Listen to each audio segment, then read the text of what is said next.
श्रीगुरुभ्यो नमः हरि ओम ओम अखंडानंद संबोधः वंदनात् यस्य जायते गोविंदं तमहं वंदे चिदानंदतनुं गुरुं. So yesterday we saw the disciple had two doubts, and in the first doubt there were different parts.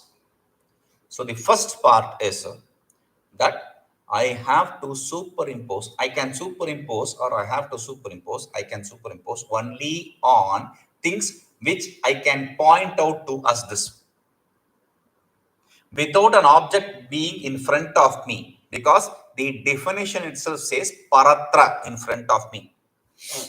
Pūrvadrishṭāvāsa, whatever I saw earlier. So I have to see something in front of me.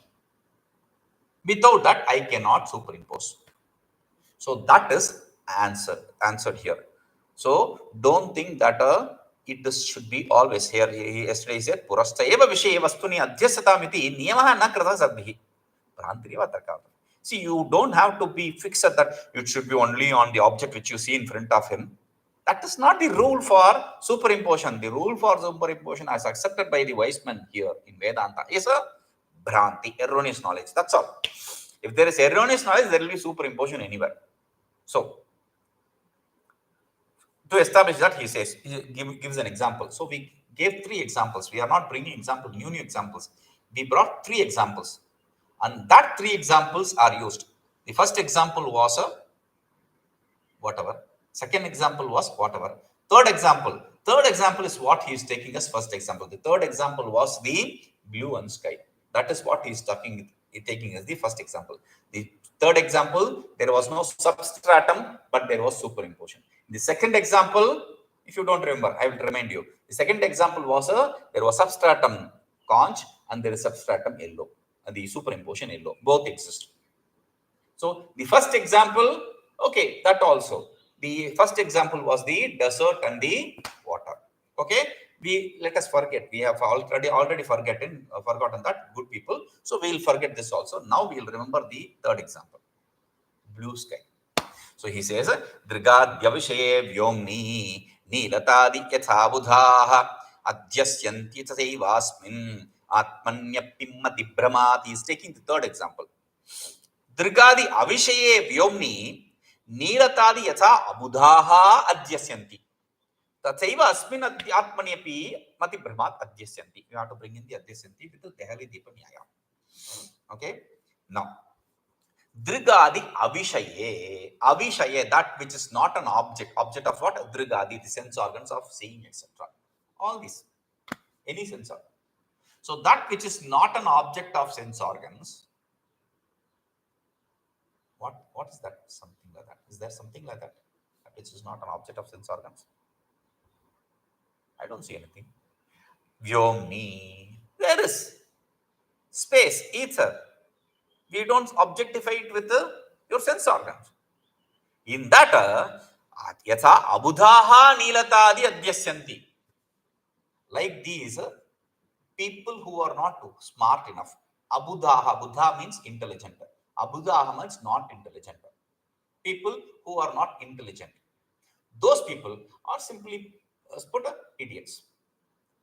We can't call them idiots because there are some technical issues. We can't call idiot. That's the world we are living in. But here, let us put the kids also. We can't call the kids idiots also, right? So people who are not smart enough, who are not intelligent enough, they nīlatādi adhyasyanti. They superimpose blue, etc. Blueness, etc. Blue sky, right? We saw that. Later, though it is said thousands of years ago, we need a scientist to establish this, and none other than our own scientist, Dr. Raman's effect, it is called as. This blueness in sky, why it is because of refraction, and all that is called Raman's effect. That is found by R. Raman when he was traveling on a ship. He saw the sky which was blue and he started. It is already said, sir. So, but Western people, oh, very good, Nobel Prize. Some prize he was also given, I think. So, nīlatādi, blueness, etc. Wait. Blue we superimpose on the space. Okay. But what is this, etc.? What is this extra, sir? So, we can say in the Brahma Sutra Bhashya, Bhagavan Bhashyakara uses this. The same example. Yatha balaha akashadau talamalinādi dṛshyante. Akashadau yatha balaha talamalinādi dṛshyante. Like the kids, they superimpose tala malina. Malina means impurity, blueness, etc. Tala means a floor, a ceiling. These kids, they say, or the people who are immature, who are not intelligent, they say, I want a building which touches the sky. You don't have to build anything, just put a stone, it is touching the sky. But they'll say, touching the sky. They think there is a ceiling there. So he says, nīlatādi. Okay, etc. Adhyasyanti, they superimpose. Tathaiva. Similarly, asminnātmanyapi matibhramāt adhyasyanti. Similarly, because of the erroneous knowledge, these people superimpose on the self also. Self which does not have any form, they superimpose in that also. Okay, which cannot be objectified, in that they superimpose. Okay, that is good. Okay, yeah. So there is no substratum, there is superimposition possible. I understood that. But what about the second reason? There should be a similarity between the superimposed and the superimposition. The substratum and the superimposition. There should be some similarity. Otherwise, why don't I superimpose rope, snake on mother of pearl or silver on rope? Why not? Because there is some similarity. So, I need a similarity here. I don't see any similarity. And you yourself said, with reference to the Brahma Sutra, Yushmadaspat Pratyagocharayo Vishevishino Tamah Prakashavad Viruddha Subhavyaani. We also saw here Atyanta Vilakshanaha. The self and non-self are absolutely, completely, entirely different from each other. There can be no similarity possible. And how can there be superimposition? There should be some similarities. So for that he says, that's the second doubt in the first question. Anātmanyātmatādhyāse na sādṛśyamapekṣyate pīto'yaṃ śaṅkha ityādau sādṛśyam kimapekṣitam. Anātmani ātmatādhyāse na sādṛśyamapekṣyate pīto'yaṃ śaṅkha ityādau sādṛśyam kimapekṣitam. Apeksha means expectancy, dependence. Now he's anātmani in the non-self. Ātmatādhyāse, to superimpose the selfness, to superimpose self in the non-self.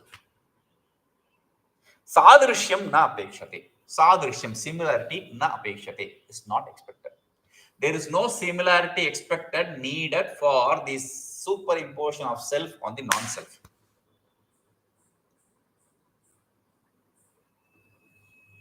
Then, I'll give an example. Ayam śaṅkha pītah ityādau. In the place where, the second example is bringing that.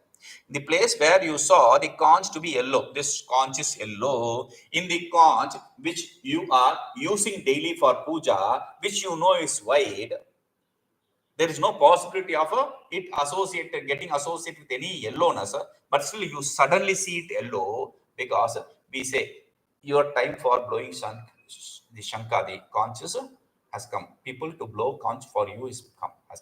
Meaning, in South India, normally what they do is they blow the conch only when somebody is dead. In North India, especially in Bengal, they blow conch when they worship the goddess. And it was surprise when I was traveling on the Bengal state. Suddenly, from some house, conch, and from another house, conch. I said, so many dead people here. Then I came to understand the cultural difference. No, they are not. There's no death there.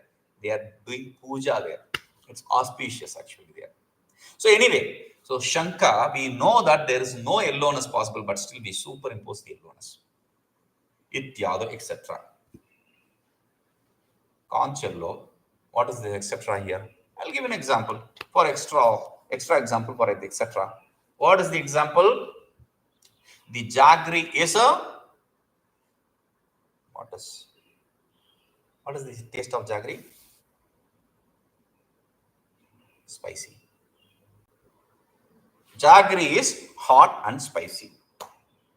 Spicy hot. That's the idea. But where have we seen jaggery spicy? You have not seen, right? You see, when you taste jaggery, jaggery is sweet. But when the pitta increases very exorbitantly, then that very jaggery will be spicy. So, etc. Right? So he says, ityādau, etc. sādṛśyam kimapekṣitam. In these places, jaggery is spicy. Have you seen any similarity somewhere? Somewhere jaggery is spicy. I cannot give an example. Chocolate is spicy. Though that's a very good example according to me. But when I was in Europe, I was introduced to this chocolate, which is a chili chocolate. Who in the earth will eat chocolate with chili taste? It's available. So we'll stick to the traditional example of a jaggery being spicy. Jaggery is not spicy. We have not experienced it anywhere, but it is spicy when your pitta increases. Or the conch can never be yellow, but it is yellow because never be yellow means you are using that conch. That is the conch we are talking about. Maybe there are different color conches. We are not bothered about, but this conch, which is white, we are seeing it as yellow, right? So that is the example. Now, this disciple, not me, disciple is thinking, but sir, Guruji, yes. Then why am I not superimposing snake on the mother of pearl? Same question, but in a different, for different reason I'm asking this. Now he's explaining the secret of superimposition. So he says, nirupādhibhrameṣvasya naivāpekṣā pradṛśyate sopādhiṣu eva taddṛṣṭaṃ rajjusarpabhramādiṣu. You don't see this explanation anywhere. That's why I'm saying it's secret. He says, nirupādhibhrameṣu asya naivāpekṣā pradṛśyate sopādhiṣu eva taddṛṣṭaṃ rajjusarpabhramādiṣu. nirupādhibhrameṣu. In the erroneous knowledge, in the place of erroneous knowledge, where there is no embodiment, there is no limiting adjunct. Meaning, wherever you superimpose one on the other, where there is no embodiment there, in those places, asya apekṣā naiva pradṛśyate. Asya means this, for this means for this similarity. Apekṣā, dependence, naiva pradṛśyate, is not seen. A dependence for this kind of similarity is not seen in place where there is no embodiment. Like the example we saw, the cloud and the sky and the color. We don't see, there is no embodiment. So in those places you don't see that. But then where is the expectancy of this similarity? Rajjusarpabhramādiṣu sopādhiṣu eva. Only in the places where there is embodiment, like the mother of pearl silver, like the rope snake, etc. taddṛṣṭaṃ. That similarity is dependent. That is C. You depend upon a similarity only in the substratum superimposition where there is this embodiment association. If there is no association with embodiment, then there is no necessity for any similarity. Okay? Now, disciple is convinced. But still, why he is starting us, but still? Because he is completely sold for this logic system. The school of logic. He is completely sold out for that. So, the guru has to devise a new technique for explaining to him. Tathapi. So Guru starts, tathapi. Before the Guru, the disciple says, but the Guru says, even though, so he starts with like that. the Guru say this? There is a new logic we are going to get into this. We know Dehali Dipanyaya, Brahmarkitanya, etc. Now we get introduced to another new logic. It's called as Tushyatu Durjana Nyaya. Tushyatu Durjana Nyaya. Nyaya logic we know. We will not explain that. Tushyatu Durjana. Tushyatu means let them be happy. Who? Durjana. Let this bad person be happy. Normally in many places we just even without any interest in accepting, we'll say okay, okay. We don't want to say okay, but okay. We'll say yes. We'll say even without wanting to say yes or no. We'll say that because we don't want any hassle with this person. Let us finish this discussion. So here, this Guru is not doing that. Tushyatu Durjana. Durjana means Jana means person. Dur means bad person. Is the Guru calling the disciple, or Guru means the disciple is a bad person? No, sir. We know the Guru is smarter than you all combined. The disciple is smarter than you all combined, actually. Now, here the Guru is thinking him as a Durjana, even if he takes him to be a Durjana, not bad person. Durjana has a different meaning here. Like he has Duragraha. Agraha means holding on to things. Dur means bad. The bad habit of holding on to things means adamant. He is not able to let go the philosophy he studied. And for that matter, the school of logic is not easy to study. It is very difficult. So once you study it so hardly, it is very difficult to give it up. So the disciple wants to see things through that logic. That is why he brings in again and again the similarity and subtraction, etc. So Guruji understands the problem of the disciple. He says, tathapi, this is what Tushyatu Durjana means. He is making the disciple who is adamant happy. Meaning, using, see, there are two people. There are intelligent people and there is Guru. What? Guru is not intelligent? No, sir. That is not what is meant. There is intelligent person and there is Guru. The intelligent person will use your weakness against you. Guru will use your weakness for you. That is the difference. Intelligent person will use your weakness against you, but the Guru will use your weakness for establishing things for you. So Guru is doing his job. He says, tathapi, even though it is so. kiñcidvakṣyāmi sādṛśyam śrunu tatparaḥ. Kiñcid sādṛśyamapekṣyate, tathapi, even though it is so. sādṛśyam kiñcidvakṣyāmi. I am going to explain some similarities. Similarities between rope and snake, that you know. Similarities between self and non-self. What? Yes. Shrunu, that is what he should have said. Shrunu, listen. But or he should have said, Savdhanamanaha Shrunu, listen to me very carefully. No. Savdhana Shrunu. No. What is he saying? Tatparaḥ Shrunu. That's a very important word. Tatparaḥ. Why is tatparaḥ important? See, you are adamant, not letting go your logical knowledge. So I am explaining you things.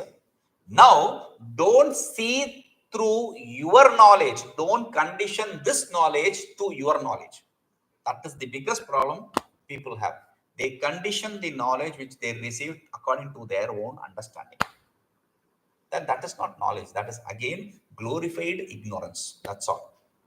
There is no knowledge there. So he says, tatparaḥ. Tatparaḥ means as I say. Being established in my words, tatparaḥ, being established in my words, completely engrossed in it, see through my vision. Okay? Listen to me. atyantanirmalaḥ sūkṣma ātmāyamatibhāsvaraḥ buddhistathaiva sattvātmā sābhāsā bhāsvarāmalā atyantanirmalaḥ sūkṣma ātmāyamatibhāsvaraḥ buddhi tathaiva sattvātmā sābhāsā bhāsvarāmalā. So he is going to bring in this similarity between the self and non-self. Does it exist? Oh, we are Vedantins. We can establish anything existing and non-existing. A logical brain can establish anything good and bad. Just need to know the topic and relevance. There was one logician. So he was on the stage and he forgot to read the invitation. He has to speak. He knows. He came to the stage. And after coming to the stage, he became a Joe Biden. He's looking at, he doesn't know what to talk. He was like, then people in front of them, or the people who are arranging or announcing, he asked them, what should I talk about? So they said, God. Okay. What should I establish or negate? So establish or negate anything. Logic, if you have, it is easy. So he says, there is a similarity. What is similarity? I am Atma. First understand the self. I am Atma, this self. Atyantanirmalaḥ. Beautiful words. Nirmala means pure. Mala means impurity. Nir means devoid of. Devoid of impurity means completely, it's pure. Instead of saying nirmala, he says atyantanirmala. It is entirely pure. Meaning, even for sake of medicine, you cannot remove it. They say they have an expression here. Even for the sake of medicine, you cannot get it from him. So even if you crush the stone, you cannot get a drop of water from that stone. Similarly, directly or indirectly, this self can never be associated with anything. Completely, entirely, it is pure. Sūkṣma, subtle. Meaning, it is not an object of sense organs. Subtle. Then, ātibhāsvara. Again, he is adding ati. He should have said bhāsvara. It is effulgent. And we know self is self-effulgent. We know swayam prakasha, swaprakaša, etc. We have heard. Now he says ati bhāsvara. And there is a usage. Ati sarvatra varjayat.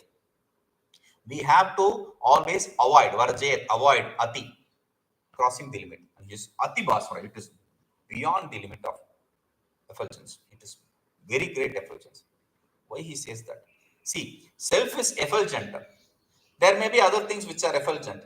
But self is that effulgent, like Guru, he will make the disciple, Guru will make the disciple also a Guru, capable of understanding the truth. Guru means not being able to bless and all. Guru means being able to understand the same truth as the Guru understood. That is what is the Guru's job. Now, the self is also doing that. Self, whatever is it is associated with, it will make also that object its own. Meaning, tasya bhāsā sarvamidam vibhāti, Upanishad says. Because of its effulgence, everything else is illumined and gains effulgence.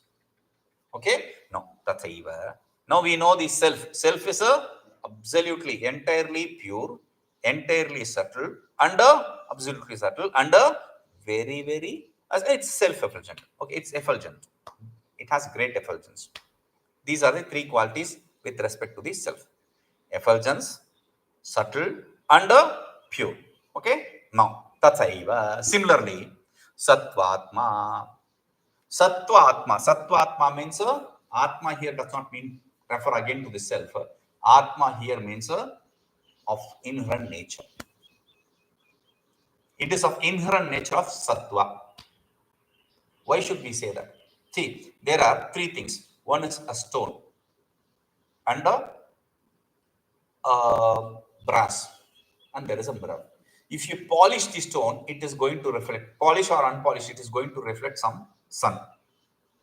But a brass, nicely polished brass will reflect the light, and it can reflect your face also. In olden days in India, they used to have this brass as the mirror. And we have this mirror with the mercury coating and gold induced mercury coating. They are adding gold to it nowadays. So it shines even more. Very clear it will be image. Now, where will be the reflection perfect? Only in the mirror. It will not be perfect in the brass, polished brass, or the stone, polished stone even. So the stone is like a tamoguna pradhana mind, buddhi, intellect. The brass is like a rajoguna pradhana, the rajoguna predominant intellect, and the mirror is like a sattva pradhanam intellect. That is why it says sattva pradhana. Sattvātmā means predominant in sattva guna. A sābhāsā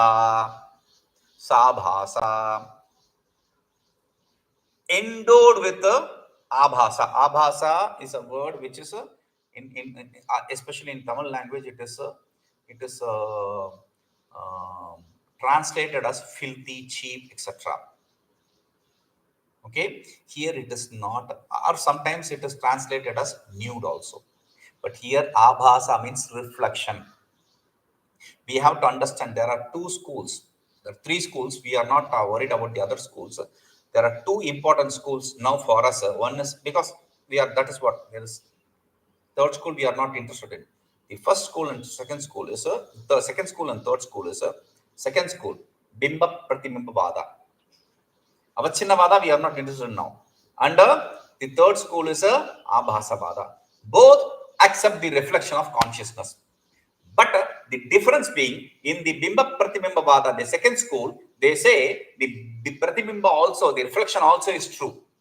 But in the Abhasa Vada, they don't accept anything true as whether it is whatever it is, they don't care. Except self, nothing is true. Even the reflection of self. There is no reflection possible, so it is illusion. So, sābhāsā, endowed with this reflection, buddhi, this intellect which is endowed with reflection, which is a predominantly sattvika, bhāsvarāmalā, is a effulgent. Amala is a pure. So, with reference to the self was entirely pure and absolutely effulgent, whereas the intellect, which has the reflection of self, is pure and is effulgent. That's all. Now, does it? Why can this? How can the self be effulgent or pure? So, we gave an example earlier. When we go in proximity, in closeness to fire, we will feel the heat. When we go close to the ice, we will feel the cold. Similarly, when something goes close to the self, naturally the self will, it's nature. So its nature will be there, affected in all the that which comes to close, like that comes close to it, like the thread which is tying the jasmine. Though the thread does not inherently have any smell, because of its association with the jasmine, it will smell good. At the same time, this is good association. Bad association. If the pig, the calf is associated with the pigs, then it will also eat. Okay, so this is good association, bad association. Similarly, what is this? Self is good association. Therefore, non-self, if it is associated with the self, the qualities of self can be seen in non-self also. That is why he says, sāṃnidhyādātmavadbhāti, sūryavatsphaṭiko. Yatha, he is giving an example, different example, which to establish the same idea. Yatha was the example, like sphaṭikah sūryavatbhāti, like this sphaṭika, this crystal shines like sun. Surya, like sun. Like you place a sphatika, you place a crystal in front of you. The sun may rise from the right side or left side. You just stand straight in front of the sphatika. When the rays of the sun hit this crystal, the crystal will be very bright. It will look like it is another sun. In the Shastra, we have an example. Adityo yupaha. The example is you have a fig tree. You cut the trunk of the fig tree, remove the external barks, and when you after you remove the external bark, the fig tree will be very smooth. Without bark, it will be very smooth and white. When you apply oil on it and plant it on the earth, not for growing. Plant it on earth. Now, when the sun hits that oily fig tree trunk, it will reflect the sun. Adityo Yupa, that trunk, that is like a post. Lamp, Yupa means post. That pillar or post is like sun. That is what the Pūrvamīmasakas use. That's the example from Pūrvamīmasa. So he says, Sphatika, like the crystal shines like sun. Tatha, since there is yatha, tatha, similarly, sāṃnidhyādātmavadbhāti, because of the proximity, ātmāyamatibhāsvaraḥ, intellect also, the intellect, buddhi, we have to carry forward from the previous look. Intellect also shines like a self. But there is a difference, right? The self has self-effulgence, so it can give its quality to the buddhi. But will the buddhi pass it on to anything which is coming close to it? So we have this text called dṛgādyaviṣaye. It starts with a rūpam dṛshyam lochanam dṛg, like that. Meaning the rūpa, the form is a seen and the eye is the seer. Then the mind is the seer and the eyes are the seen. Then the intellect is the seer, then the mind is seen. The sakshi is the seer, the intellect is also seen. Like that, we will go inside. Now he is going outside from the self. Self has the shine. That shine is associated with the intellect. Intellect has the shine. That is associated with whatever it is associated with that intellect. Right? So he shows that. Atma bhasa tato buddhi. Buddhyabhasam tato manaha. Akshani mana abhasani. Akshabhasam idam vapuhu. Atma bhasa tato buddhi. Buddhyabhasam tato manaha. Akshani mana abhasani. Akshabhasam idam vapuhu. Tatha. Therefore, buddhi atma bhasa. We have seen the intellect has the illumination of the self. The intellect gets illumined by the self. Okay, self illumines the intellect. Now, tasya bhasa sarvamidam bhati. This also gains the effulgence. Asdo. Now, tataha. Therefore, since the self, the intellect is effulgent, buddhyabhasam manaha. The intellect illumines the mind. Then, mana abhasani akshani. By the mind, this sense organ is illumined. The eye, etc. The sense organ. Aksha means eyes, but aksha can be also sense organ. Aksha can also be 1,000. So here aksha means a sense organ. Now, akshabhasam idamapuhu. The sense organs illumine this body. So this self illumines the intellect because of close proximity, and it gains that nature. And the intellect illumines the mind because of the close proximity. The mind illumines the sense organ because of the close proximity, and the sense organs illumine the body because of the proximity. Okay, this is the parampara. This body does not illumine something which is closer to it. Everything else is illumined through your sense organ. Okay, that is why body is also an object like the other objects. We'll see this. Om Purnamadah Purnamidam Purnat Purnamudachyate Purnasya Purnamadaya Purnamevavasishyate. Om Shanti Shanti Shanti.